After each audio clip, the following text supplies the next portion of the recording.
ayun guys, yun, nagbabalik na naman. So ngayon guys, para sa video na to guys, magbibigay lang ako ng konting pampagod vibes. Kasi yung isa ko pong kapatid doon guys, si Aiden, ay nakatulog na po.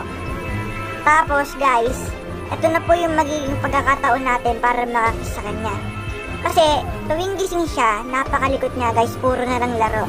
Alam ko guys, makaka-relate kayo mga kuya dyan, mga ate, mga panganay, na hindi tayo makahalik sa kanila kapag gising. So ngayon guys, samahan nyo ako. Sasamantalahin na natin habang tulog si Aiden. Ito po isa kong kapatid, hindi pa rin natutulog. Ayan, hindi pa tulog. So ngayon, yung isa ko pong kapatid na lalaki ang ating sasamantalahin yung pagtulog niya. Ayan! Ayan ang sinasabi ko, Aiden. Sabi ko sa'yo, huwag ka nang mag-iinom.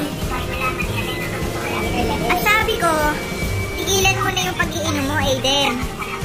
Ayan ang sinasabi ko sa'yo. So ngayon, eto na guys.